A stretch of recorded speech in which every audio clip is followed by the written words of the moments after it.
मित्रों, दिल्ली में आज भारत की राजनीति का एक बहुत विचित्र और विस्मयकारी दृश्य दिखने जा रहा है, क्योंकि वो लोग जो भ्रष्टाचार के विरुद्ध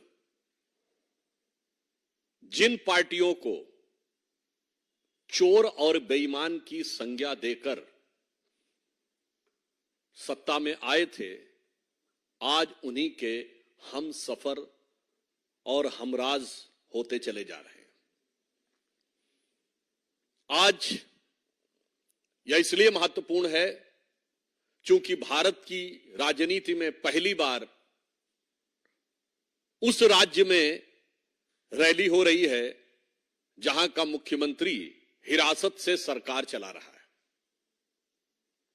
और साथ देने वाले कौन कौन लोग हैं? वो पार्टियां हैं जिन पार्टियों के नेताओं का रिकॉर्ड कितना अद्भुत है। श्री लालू प्रसाद यादव जी 1997 में जेल जा चुके हैं। झारखंड मुक्ति मोर्चा के प्रमुख श्री शिबू सोरेन जी 2006 में जेल जा चुके हैं। डीएमके के नेता ए राजा और कनिमो जी 2011 में जेल जा चुके हैं। और करुणानिधि जी तो इतनी पुरानी बात हो गई है कि शायद आज की पीढ़ी को याद ही नहीं होगा, 24-25 साल पुरानी बात हो गई है। कांग्रेस के कई नेता, सुरेश कालमाणी जी जैसे नेता 2010 में जेल जा चुके हैं। समाजवादी पार्टी के नेता रहे स्वर्गीय मुलायम सिंह जी 2007 में आय से अधिक संपत्ति का मुकदमा उनके ऊपर दर्ज हो चुका था। और श्री राहुल गांधी जी और सोनिया जी जिस केस में बेल पर हैं, मुचलके पे हैं, वो 2013 में, अक्टूबर 2013 में दिल्ली हाई कोर्ट के आदेश पर हुआ था। बोफोर्स का केस 1987 में हुआ और एफआईआर 1990 में हुई। यह तथ्य मैंने इसलिए बताया, इसमें से कुछ भी 2014 के बाद का नहीं है।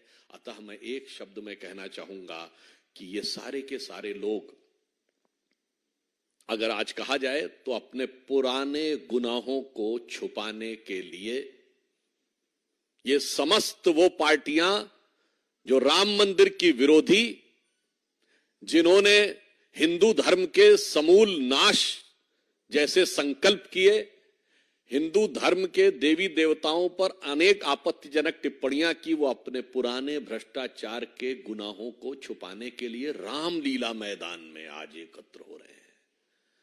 तो मुझे लगता है कि इसे यदि एक शब्द में कहा जाए तो हिंदी में एक कहावत होती है, चोरी ऊपर से सीना जोरी।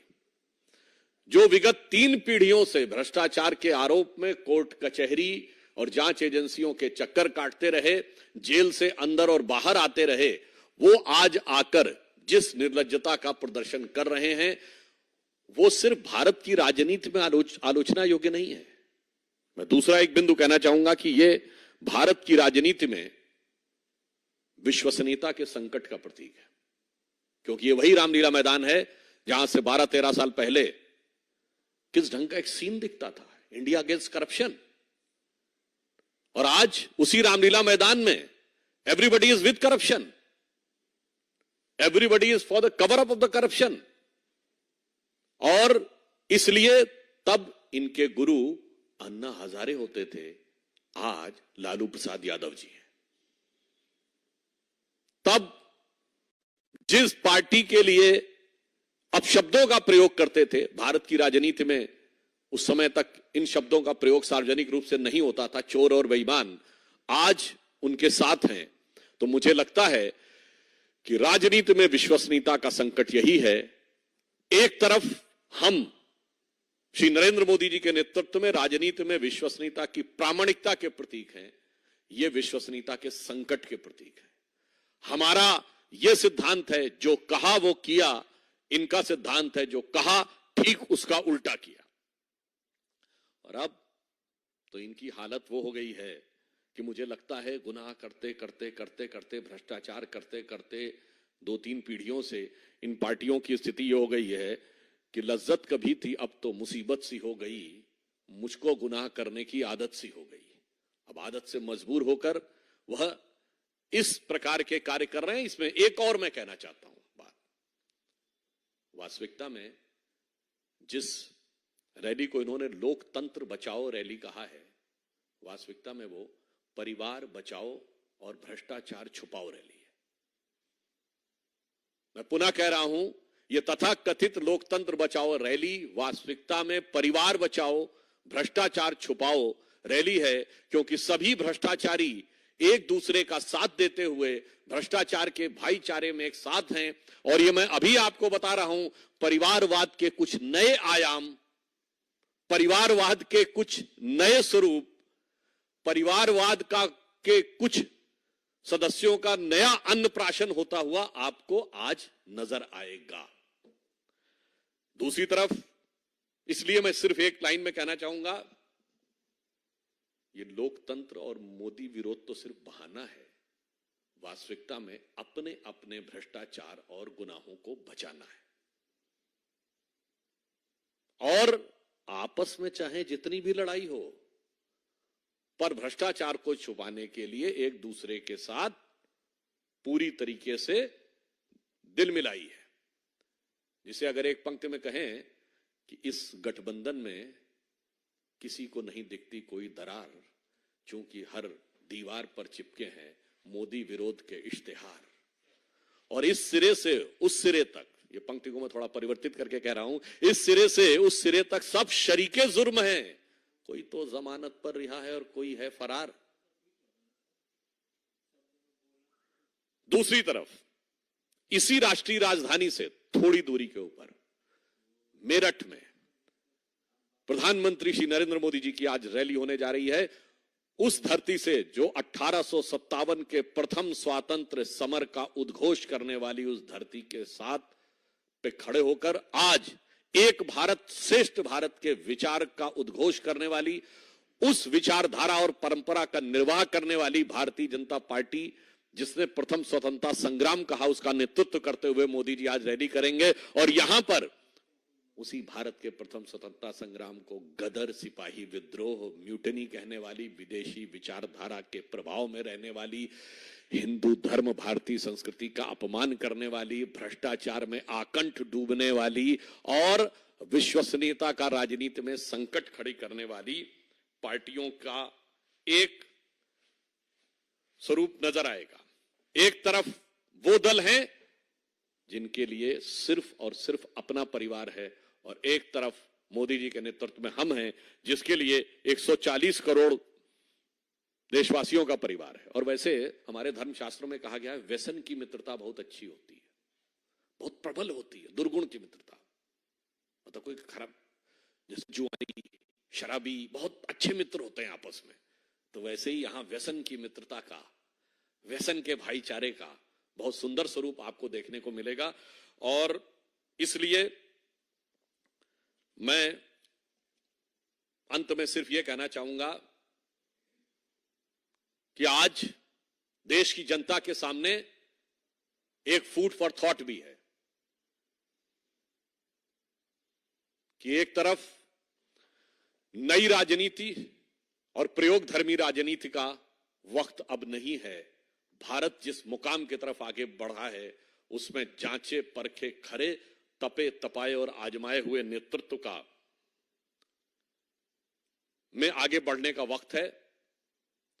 और जिस प्रकार का छल इसी रामलीला मैदान पे इस देश की जनता के साथ हुआ था कि नई राजनीति, भ्रष्टाचार के विरुद्ध संघर्ष, जिसमें कभी अन्ना हजारे थे, किरण बेदी थी, कुमार विश्वास थे और अन्य लोग थे, जन लोकपाल था जहां शपथ ली गई थी। भ्रष्टाचार तो छोड़िए, सबका स्टिंग कर लेना। आज तो जाके उनके स्टिंग में जाके बैठ गए। जो कहते थे सब मिले हुए हैं जी, सबके साथ मिलके जाके बैठ गए।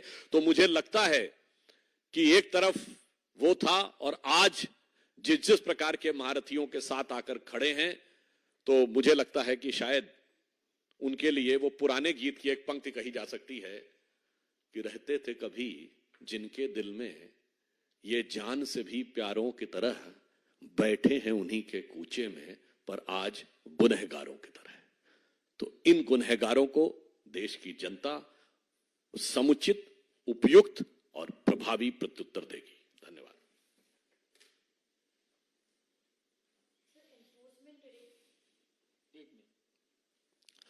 देखिए, बहुत स्पष्ट रूप से एक बिंदु और मैं कह देना चाहता हूं। लोकतंत्र की बात वो पार्टियां कर रही हैं जिसमें सिर्फ परिवार तंत्र है, जिन्होंने जब से बने हैं तब से आज तक अपने पार्टी के अंदर किसी भी दूसरे व्यक्ति को लोकतंत्र के अनुरूप सत्ता देना उचित नहीं समझा। तो मुझे लगता है ये वास्तविकता में पुनः मैं इस विषय को रीएम्फसाइज करता हूं कि लोकतंत्र बचाओ नहीं, परिवार बचाओ और भ्रष्टाचार छुपाओ रैली है।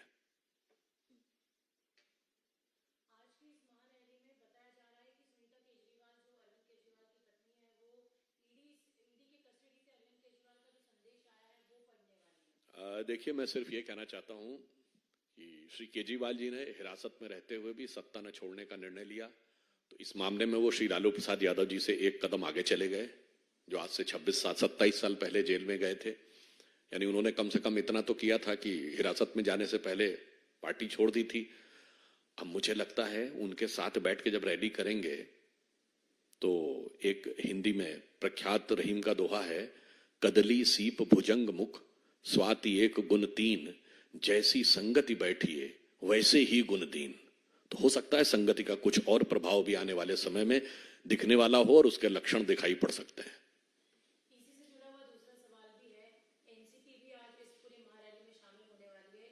इन्हीं के एक नेता जितेंद्र आव्हाड सवाल उठा रहे हैं कि आम आदमी पार्टी के तमाम नेता मौजूद नजर आ रहे हैं, बात करते हुए नजर आ रहे हैं, लेकिन राघव चड्ढा इस पूरे ना प्रोटेस्ट में नजर आ रहे हैं, ना दिल्ली में नजर आ रहे हैं। इस पर उन्होंने खुद ने ही सवाल उठाया है।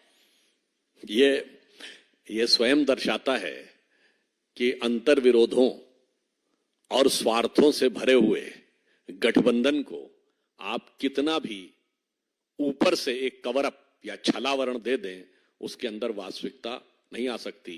जैसे उसे कहते हैं ना, कागज के फूल से खुशबू नहीं आ सकती और पुतले में जान नहीं आ सकती, उसी ढंग से इस गठबंधन में वास्तविकता में कहा जाए कि इस गठबंधन का तो कोई सिला ही नहीं, कौन किससे मिला है कुछ पता ही नहीं। लाख चेहरे बदल के आ जाते हैं ये, पर आईना कमबख्त झूठ बोलता ही नहीं और रैली में भी असलियत दिखाई देता है। आनंद Pandey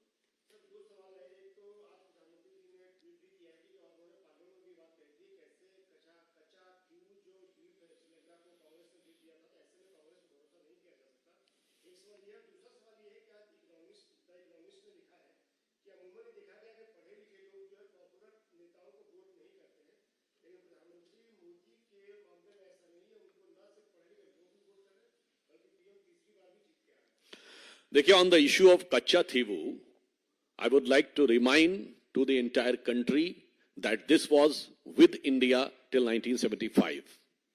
And it is just 25 kilometers from the Indian coast in Tamil Nadu.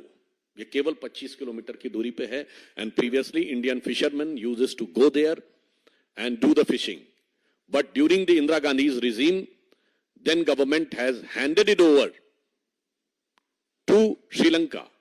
And not only handed it over to Sri Lanka, there uses to be some agreement between the two countries. There is a various example in the entire world that mutually in these waters, both the fishermen of both the countries can come. But it was also stated in that agreement that none of the Indian fishermen can go to that place which is just 25 kilometers from Indian coast.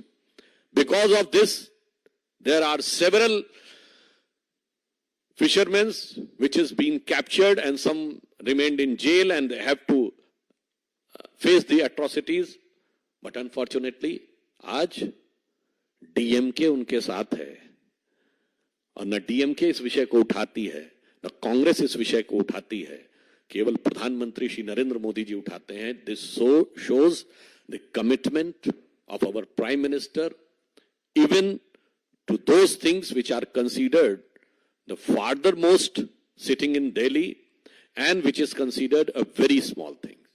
और मेरा प्रश्न यह भी है श्री राहुल गांधी जी से, जो दक्षिण उत्तर की बहुत बात करते हैं, दक्षिण भारत के इतने महत्वपूर्ण मुद्दे के ऊपर मौन क्यों धारण कर रखा है?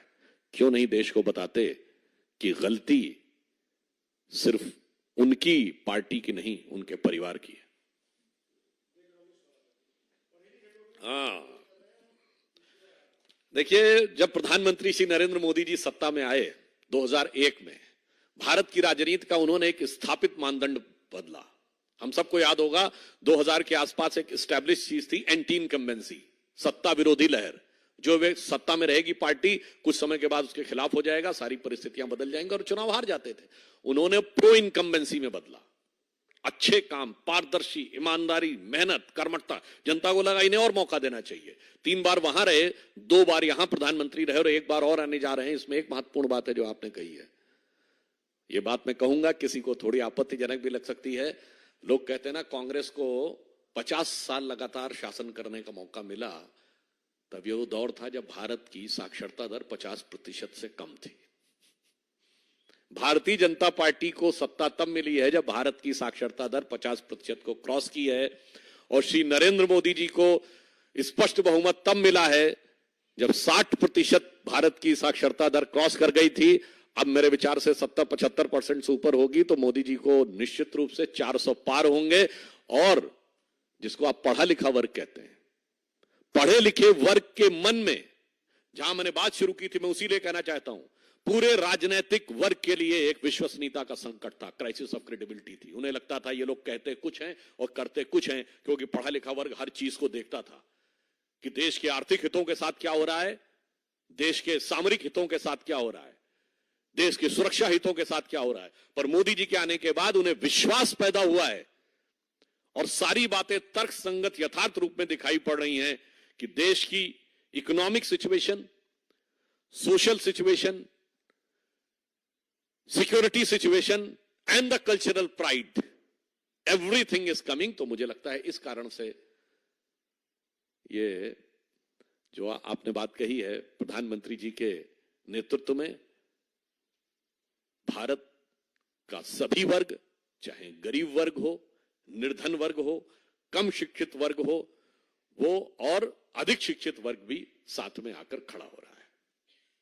इसे हम कह सकते हैं सबका साथ सबका विकास। वरना आज तक पार्टियां इस विचार पे चलती थी कि गरीब और अशिक्षित वर्ग की गरीबी का फायदा उठाओ और उनको चंद मुद्दों के ऊपर भरमाकर येन केन प्रकारेण उनका वोट सांप्रदायिकता, जातिवाद, क्षेत्रवाद, भाषावाद के मुद्दों पर बांटकर प्राप्त करने में सफलता हासिल करो।